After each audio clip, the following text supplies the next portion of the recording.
So let's see our next chapter, rotational mechanics. Rotational mechanics को मैंने ये 7 tabs में डिवाइड किया हुआ है। जैसे ही हम ये सातों टैब खत्म करेंगे, आप लोग रोटेशनल मैकेनिक्स का अच्छी तरीके से रिवीजन हो चुका होगा एक, और आप लोगों को ये समझ आ गया होगा कि प्रॉब्लम्स को कैसे अटेम्प्ट करना है। आप लोग एक्चुअली रिकॉल कर पाएंगे कि कैसे अटेम्प्ट करना है। ठीक है, मैं बहुत शॉर्ट में इसको एक्सप्लेन कर रहा हूँ। इसके डिटेल्ड वीडियोस भी हैं जिसका एक्सेस मैं आपको दूंगा। ठीक है, तो जिनको और अच्छे से समझना है या और टाइम देना है, they should go for it, but this is exclusively for a quick revision. Okay, तो पहला आता है टॉर्क। टॉर्क के 2 एक्सप्रेशंस पढ़े हैं हमने। The first expression for torque is torque tau is equal to R cross F. ठीक है, क्रॉस प्रोडक्ट होगा। आर वेक्टर क्या है यहां पर? Position vector of point of application of force with respect to the point about which we want to calculate torque. Right. Second expression हमने पढ़ा था, torque tau is equal to I alpha. Alpha यहां पर angular acceleration है, I यहां moment of inertia है। This is angular acceleration, I is moment of inertia and tau is of course the torque. Right. अब important बात यह है कि if this is a cause then this should be the effect. Right. ये जो expression है second वाला, this can be used only when axis of rotation is defined. कौन कौन सी एक्सिस होती है? पहली होती है फिक्स्ड एक्सिस। अगर प्रायोरिटी में हमको सेट करना है तो पहली प्रायोरिटी फिक्स्ड एक्सिस की है। Second is axis passing through centre of mass, और थर्ड है instantaneous axis of rotation. So this is what we have to remember while applying these 2 expressions of torque. Now let's discuss about moment of inertia. Now moment of inertia में moment of inertia का definition I is equal to mr square expression के साथ define कर लेते हैं हम इसको। I is equal to mr square। ठीक है, this is moment of inertia I। right। I जो होता है ये हम यूज करते हैं इस तरीके से। If this is the axis of rotation of an object of mass m which is at a distance r from here, तो इस ऑब्जेक्ट का मोमेंट ऑफ इनर्शिया इस एक्सिस ऑफ रोटेशन के अबाउट mr स्क्वायर से दिया जाता है।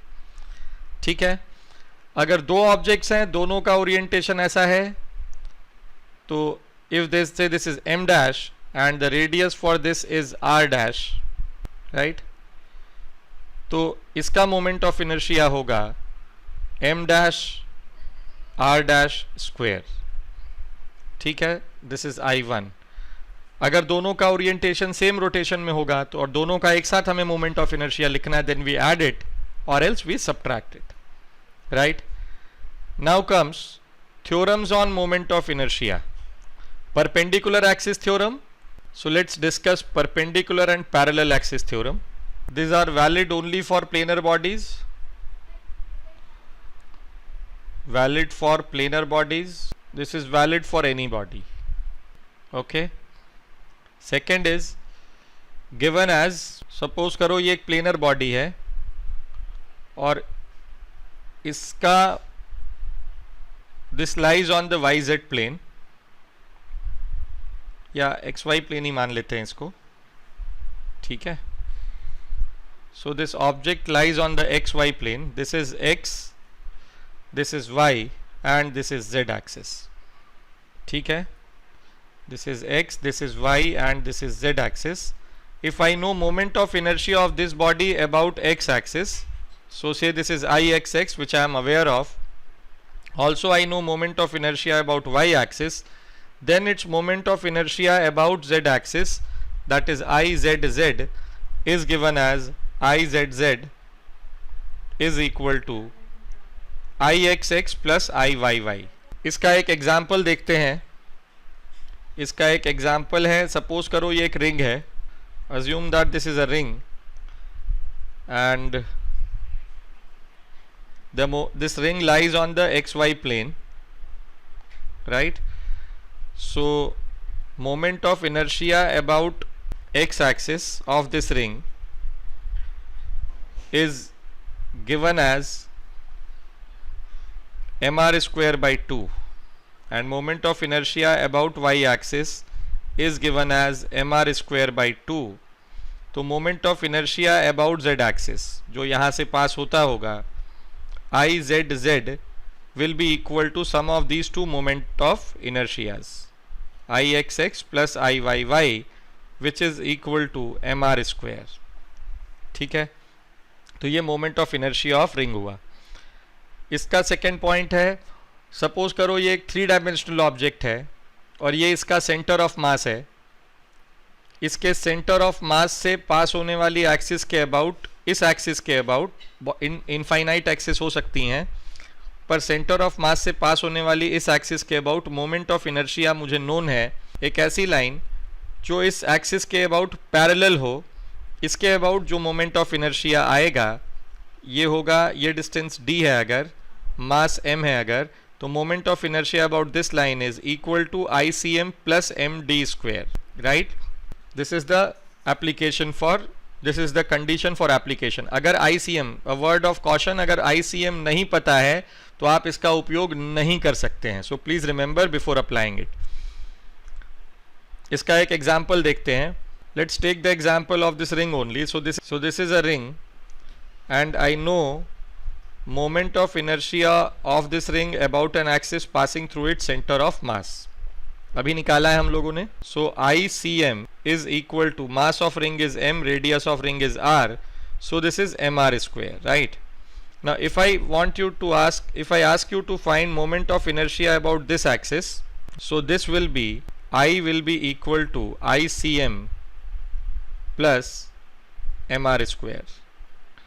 ICM क्या दिया हुआ है, mr स्क्वायर क्यों हुआ, क्योंकि ये डिस्टेंस यहाँ से d is equal to r है, इसलिए हमने ये यहाँ पे r को लिखा है d की जगह पे. तो ICM भी mr स्क्वायर है और ये भी mr स्क्वायर है, तो इसकी वैल्यू आएगी 2mr square. So this is how we use parallel axis theorem. Right, तो ये हमने डिस्कस कर लिया, इसका एग्जाम्पल भी देख लिया. Moment of inertia of a rod, तो रॉड का मोमेंट ऑफ इनर्शिया होगा, if this is a rod of mass m and length l, तो इसका moment of inertia about an axis passing through it centre of mass, इसके about इसका moment of inertia आएगा ml square by 12 about an axis passing through the centre of mass and perpendicular to the length of the rod. Ring का moment of inertia, ये ring है, ये इस axis के about, इसका moment of inertia होगा ICM is equal to mr square. ठीक है, डिस्क का मोमेंट ऑफ इनर्शिया होता है mr square by 2 about an axis passing through the centre of mass and perpendicular to its plane. ठीक है, cylinder का moment of inertia भी mr square by 2 होता है और ये इसके एक्सिस के अबाउट होता है. ये सिलेंडर का मतलब सॉलिड सिलेंडर की बात कर रहा हूं मैं यहाँ पर. सो this is a solid cylinder of mass m and radius r. About hollow cylinder, hollow cylinder का मोमेंट ऑफ इनर्शिया, ये हॉलो सिलेंडर है, मास m रेडियस r, तो इसके अबाउट ICM आएगा इसका mr स्क्वायर. ठीक है, नाउ कम्स स्फीयर. तो स्फीयर का मतलब सॉलिड स्फीयर, सॉलिड स्फीयर का moment of inertia about any of its diameter is given as 2 by 5 mr square. So this is what you need to remember. Hollow sphere का moment of inertia ICM about any of its diameter is 2 by 3 mr square. We are aware of it, right? Now comes rectangular plate. Rectangular plate का moment of inertia. So this is, say this is length B and this is length L. मास इसका m है, तो इस axis के about moment of inertia होगा ml square by 12, or say this is I1, this is first axis, this is second axis. I22 will be equal to mb square by 12. इसको आप ये भी समझ सकते हैं कि हमने इसको स्क्वीज करके एक रॉड बना दिया ऑफ लेंथ l, है ना, और रॉड और इसका मोमेंट ऑफ इनर्शिया सेम रहेगा. यहाँ पर एक स्टेटमेंट है जो हमें ध्यान रखना है, वो ये है कि moment of inertia of a body does not change if the distribution of mass does not change about the axis of rotation. ठीक है, तो जैसे एक पॉइंट मास का मोमेंट ऑफ इनर्शिया हमने देखा था एक्सिस ऑफ रोटेशन के अबाउट आर डिस्टेंस पे जो mr² होता था, इसी पॉइंट को मैंने अगर स्प्रेड कर दिया एक रिंग में तो मास डिस्ट्रीब्यूशन इस एक्सिस ऑफ रोटेशन के अबाउट चेंज नहीं हुआ है। तो ये हमको ध्यान रखना है कि मोमेंट ऑफ इनर्शिया इसके अबाउट भी mr² ही होगा। ठीक है, now comes about triangular plate. तो moment of inertia of a triangular plate is given as ये एक, so let's say the height of the triangular plate is h and its base is of length b, sigma is its surface mass density. So moment of inertia about this axis which is parallel to the base and passing through the base is given as I is equal to sigma b h square sigma b h cube by 12. If the mass of triangle is capital M, then mass m is equal to sigma b h by 2, right? So I is equal to m h square by 6. This is the moment of inertia about the line which is parallel to the base. तो ये ध्यान रखना है हमको। अब बात आती है रेडियस ऑफ गायरेशन की। तो रेडियस ऑफ गायरेशन क्या होता है? सपोज करो मुझे किसी ऑब्जेक्ट का मोमेंट ऑफ इनर्शिया मालूम है एक गिवन एक्सिस के अबाउट, राइट? तो I know the moment of inertia of this ring about the axis passing through its centre. ठीक है, तो I know this I C M, mass of ring is m, radius is r। तो I C M is equal to mr²। तो so let's say I know moment of inertia of this disk of mass m and radius r about its center of mass, and it is ICM is equal to mr² by 2. We are aware of it, right? अब मुझे इस पूरे मास को एक ऐसे radius में distribute करना है जिसका उस मास का मोमेंट ऑफ इनर्शिया वापस से इस एक्सिस के अबाउट इतना ही आए।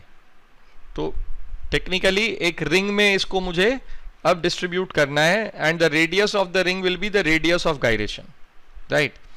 तो रिंग का मोमेंट ऑफ इनर्शिया इसी एक्सिस के अबाउट हो जाएगा। मान लो मैंने माना कि ये k रेडियस के रिंग, k रेडियस पे मैं उस रिंग को डिस्ट्रीब्यूट करता हूं इस मास को, such that the moment of inertia about this mass is same as the moment of inertia about this centre. तो I is equal to mk² हो गया and this is equal to mr² by 2. तो k की value I r by root of 2. This is k. So this is the radius of gyration. ये इसका एक example भी हो गया और ये क्या होता है ये भी आप लोगों को समझ में आया होगा। ठीक है, मैं बहुत सारे डेफिनेशंस वगैरह आपको नहीं सिखा रहा हूँ, हाउ टू अप्लाई मैं आपको ये सिखाने की कोशिश कर रहा हूँ। Now let's come to the next, angular momentum. तो एंगुलर मोमेंटम भी दो तरीके से दिया जाता है। First is L vector is equal to r cross p। इसको हम किसी भी पॉइंट के लिए यूज कर सकते हैं, किसी भी ऑब्जेक्ट के लिए यूज कर सकते हैं। r is the position vector of centre of mass of the object with respect to the point about which we want to find angular momentum. The second expression for this is L is equal to I omega. फिर से हमें इसको अगर use करना है तो moment of inertia should be defined, और वो तीन एक्सिस जो हमने टॉर्क के लिए देखे थे वो यहां पर भी वैलिड होंगे। Moment of inertia should be defined. ये है फिक्स्ड एक्सिस, ये है एंगुलर मोमेंटम। अब बात करते हैं जब कंबाइंड ट्रांसलेशनल और रोटेशनल मोशन होता है तो एंगुलर मोमेंटम कैसे लिखा जाता है। तो L is equal to r c m cross m v c m plus I C m omega. This is how angular momentum of an object undergoing combined translational and rotational motion is given. तो इसका एक example देखते हैं। Suppose करिए ये एक disc है which is undergoing combined translational and rotational motion on this surface, the velocity is v naught and angular velocity is omega naught. मैं इस पॉइंट P के अबाउट इसका एंगुलर मोमेंटम लिखना चाहता हूं, तो यहां पर L वेक्टर होगा RCM, इसका मास m है, रेडियस r है, तो सेंटर ऑफ मास का पोजीशन वेक्टर इसके रिस्पेक्ट में हुआ r j cap cross mass is m, velocity is v not i cap plus ICM, ये रिंग है, तो रिंग का moment of inertia about centre of mass होता है mr square into omega vector is omega not minus k cap. ठीक है, तो ये आया M we not R minus K cap plus M omega not R square minus K cap. This is the net angular momentum of this object which is undergoing combined translational and rotational motion. Conservation की बात करते हैं, तो conservation उसी axis या उसी point के about होता है जिस पॉइंट के अबाउट नेट टॉर्क जीरो होता है. Angular momentum is conserved about an axis about which net torque is zero. ठीक है, क्योंकि टॉर्क जो होता है ये प्रोपोर्शनल होता है dl बाई dt के, तो अगर L कांस्टेंट होगा ये तभी पॉसिबल है तो टॉर्क जब टॉर्क जीरो होगा. ठीक है, so this is all about angular momentum. Now let's discuss kinetic energy. Kinetic energy की बात करते हैं, तो kinetic energy fixed axis of rotation के अबाउट होता है हाफ आई ओमेगा स्क्वायर. जिस भी एक्सिस के अबाउट फिक्स्ड है ऑब्जेक्ट, उसके अबाउट उसका मोमेंट ऑफ इनर्शिया निकालिए और omega square half I omega square लिखिए, आपको काइनेटिक एनर्जी मिल जाएगी. Combined translational and rotational motion में नेट काइनेटिक एनर्जी जो होती है ये होती है half m v c m square plus half I C m omega square. ठीक है, अब इसका भी एक एग्जाम्पल देख लेते हैं. तो ये हमारा एक स्फीयर है और this is the surface on which it is undergoing combined translational and rotational motion. ठीक है, तो इसके सेंटर ऑफ मास की वेलोसिटी है v नॉट और ये एंगुलर वेलोसिटी है ओमेगा नॉट. ये एक स्फीयर है, स्फीयर का मतलब सॉलिड स्फीयर. जब तक हॉलो ना बोला जाए आपको मानना नहीं है कि हॉलो होगा, सिर्फ स्फीयर बोला जाए तो you should treat it as a solid sphere. So net kinetic energy in this case will be half, क्या होगा m, और v नॉट कितना है, vcm कितना है, v not square plus half ICM कितना है 2/5 mr स्क्वेयर, और ओमेगा की वैल्यू यहाँ पर ओमेगा नॉट दे रखी है तो ओमेगा नॉट स्क्वेयर. तो ये स्केलर क्वांटिटी है, तो ये मिला यहाँ पर हमको half m we not square plus 2/10 mr square omega not square is the net kinetic energy. So we saw some examples of kinetic energy also. अब बात करते हैं एंगुलर इम्पल्स की.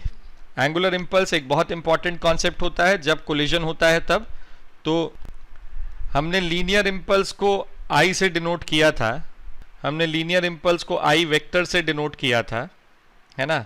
तो मैं एंगुलर इम्पल्स को, कुछ किताबों में ये J से भी डिनोट होता है लीनियर इम्पल्स, पर मैं एंगुलर इम्पल्स को यहाँ पर since I have to give it one notation तो मैं J वेक्टर से डिनोट कर रहा हूँ. तो angular impulse J vector is given as R cross the linear impulse I. ठीक है, और कोलिजन के केस में, in case of collision, angular momentum is conserved about the axis about which angular impulse is zero. ये important है. Also, angular impulse is given as change in angular momentum. Angular impulse is equal to change in angular moment. ठीक है, अब बात करते हैं rolling की. तो रोलिंग में कंडीशंस देखते हैं यूनिफॉर्म प्योर रोलिंग की. तो यूनिफॉर्म प्योर रोलिंग का केस होता है velocity of point of contact P with respect to surface should be equal to 0. इसका मतलब ये हुआ कि अगर ये हमारा ऑब्जेक्ट है जो प्योर रोल कर रहा है इस एक्सिस पर, राइट। तो ये वेलोसिटी v है और एंगुलर वेलोसिटी ओमेगा है, सरफेस s है। This is the point p जिसकी हम बात कर रहे हैं, जो कि कांटेक्ट में है। तो इस पॉइंट की वेलोसिटी सरफेस के रिस्पेक्ट में 0 होनी चाहिए। ये यूनिफॉर्म प्योर रोलिंग का केस है।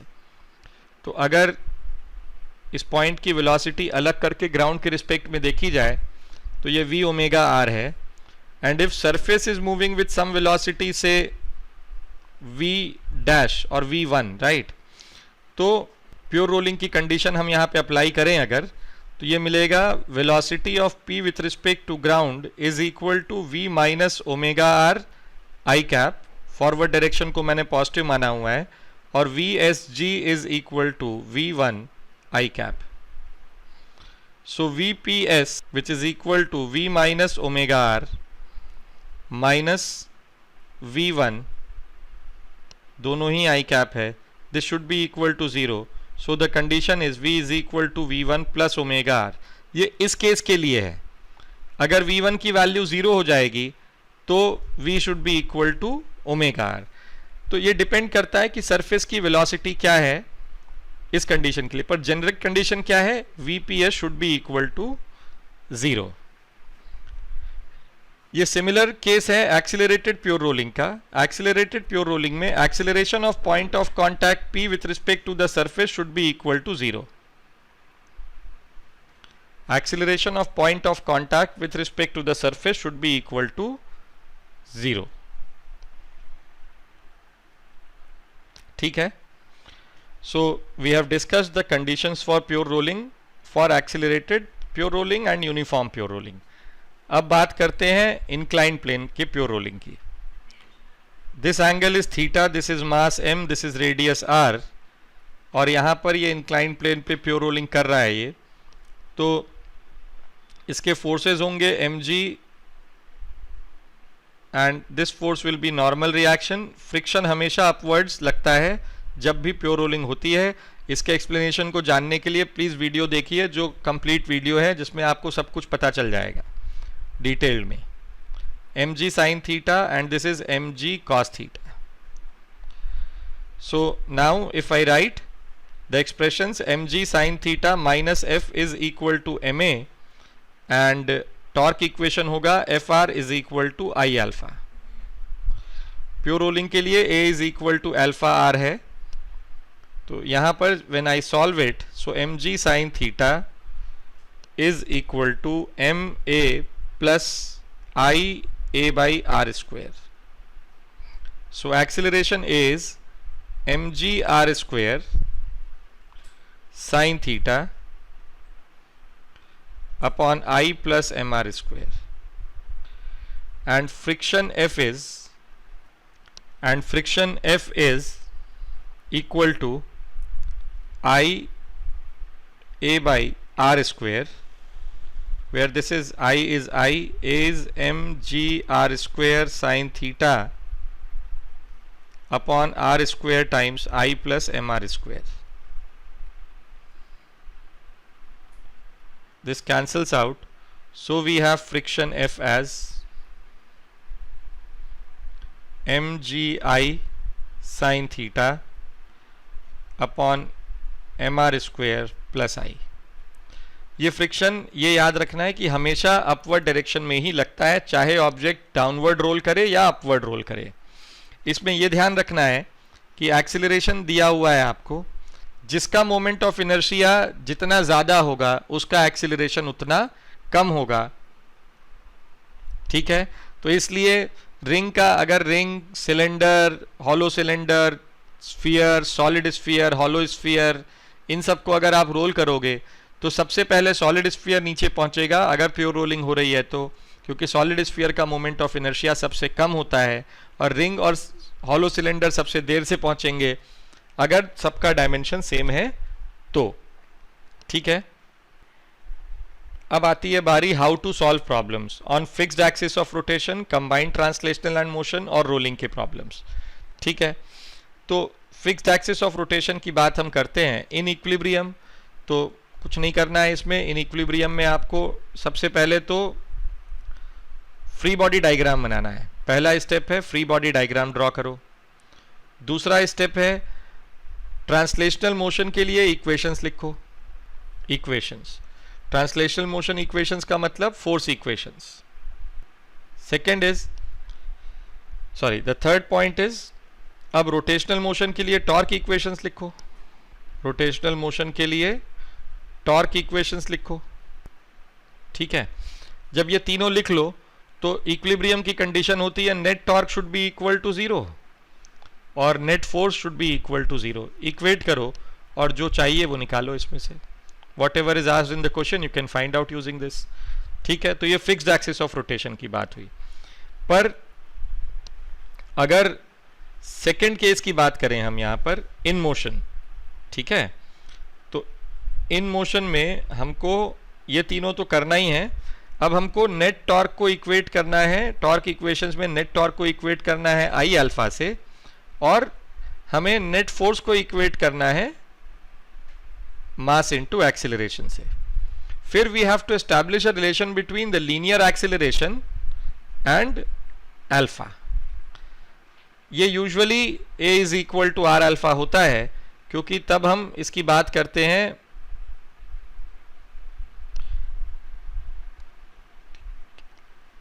एज बहुत सारे केसेस में ए टेंजेंशियल एक्सीलरेशन होता है और एक्सीलरेशन और एंगुलर एक्सीलरेशन अल्फा होता है।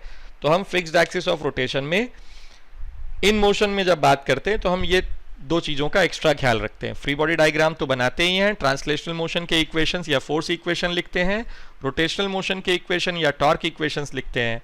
फिर हम टॉर्क नेट और नेट टॉर्क को आई अल्फा से, नेट फोर्स को एम ए से, और A is equal to R alpha हम एक्स्ट्रा लिख के वी सॉल्व। ठीक है, now comes combined translational and rotational motion. इसमें the first is we draw the free body diagram, second is the same thing, write force equations, और इसमें यहां पर एक और चीज करनी होती है। फोर्स इक्वेशंस के साथ साथ हमको काइनेमेटिकल इक्वेशंस भी लिखने होते हैं। If acceleration a is constant, then we write kinematics equations also. Use equations of motion. फिर नेक्स्ट है write torque equations. इसमें भी अल्फा निकाला हमने यहां से, and then bridge a is equal to r alpha, then bridge them using a is equal to r alpha or v is equal to r omega. इसका use करके हम combined translational and rotational motion के equations को लिख सकते हैं। ठीक है, even we can go for conservation of angular momentum also. हम यहां पर कंजर्वेशन ऑफ एंगुलर मोमेंटम के भी केस में जा सकते हैं। एंगुलर मोमेंटम कंडीशन हमको जो इसकी होती है कंजर्वेशन की, वो यूज करनी है कि उसी एक्सिस के अबाउट कंजर्व्ड होगा जिस एक्सिस के अबाउट ये नेट टॉर्क की वैल्यू 0 होगी। तो दिस इज नट शेल में मैंने यहां पर आप लोगों को रोटेशनल मैकेनिक्स समझाने की कोशिश की है। ठीक है, एक हम एग्जाम्पल भी ले लेते हैं, पर मैं एग्जाम्पल बहुत बेसिक सा एग्जाम्पल दे रहा हूं फिक्स्ड एक्सिस ऑफ रोटेशन का। Don't expect much. ज़्यादा सीखने के लिए आपको पूरे वीडियोस देखने पड़ेंगे, जो कि काफ़ी इंपॉर्टेंट है अगर आपको इसका इन डेप्थ नॉलेज चाहिए। तो ये मैं बार बार कह रहा हूँ, this is only meant for quick revising the concepts और the chapter, right. This is mass m1, this is mass m2. The pulley is pivoted about this point. The pulley has moment of inertia I and radius R. There is enough friction between the pulley and the string so that the string does not slide. हमको बताना है कि masses का acceleration क्या है और पुली का angular acceleration क्या है। तो सबसे पहले हमने फ्री बॉडी डायग्राम ड्रॉ किया m1g, यहाँ टेंशन T1 आएगा, इधर आया m2g, यहाँ टेंशन T2 आएगा। दोनों साइड स्ट्रिंग्स के टेंशन अलग अलग है क्योंकि यहाँ पर फ्रिक्शन है पुली और स्ट्रिंग के बीच में। पुली के लिए फ्री बॉडी डायग्राम ड्रॉ किया तो T2 डाउनवर्ड्स, T1 डाउनवर्ड्स, यहाँ नॉर्मल रिएक्शन आएगा, एक जो हिंज लगाएगा, और यहाँ पर पुली का जो मास होगा कैपिटल mg, उसका वेट आएगा। पर हमें इन दोनों से कोई मतलब नहीं है, क्योंकि इसके अबाउट इसका ट्रांसलेशनल मोशन हो नहीं रहा है, और इन दोनों का टॉर्क नॉर्मल रिएक्शन और mg का टॉर्क सेंटर के अबाउट 0 होगा। तो पहले तो हम फोर्स इक्वेशंस लिखते हैं m1 m2 के लिए, ट्रांसलेशनल मोशन के लिए। We assume that m1 is going down with some acceleration a, right? So m1g minus t1 is equal to m1a and t2 minus m2g is equal to m2a. Now write torque equations of this pulley about center. It is t1 minus t2 times r is equal to I alpha. T1 will try to rotate it along this direction and T2 will try to rotate it along this direction. Therefore I have written T1 minus T2 into r is equal to I alpha. So we have T1 minus T2 is equal to I alpha by r. Also the linear acceleration of this point is a, तो a is equal to r alpha, right? तो ये जब हमने use किया तो हमको यहाँ मिला IA by r square. Now add these three equations. We have m1g minus m2g is equal to m1 plus m2 plus I by r square into a. So acceleration is m1 minus m2 times g upon m1 plus m2 plus I by r square. We have come to the end of this chapter. काफ़ी important chapter है समझने के लिए, और multiple concepts में काफ़ी सारे सवाल इसके आते हैं। मैंने जितना सिखाया है ये एक ओवरव्यू है आपके लिए इस चैप्टर का। इसको बहुत सीखने में मेहनत लगती है। इसका डिटेल्ड वीडियो देखिए आप, अगर आपके पास टाइम है तो ज़रूर देखिए, नहीं तो you can quickly revise through the concepts which I have told you. So let's meet in the next chapter. Thank you for now. Goodbye.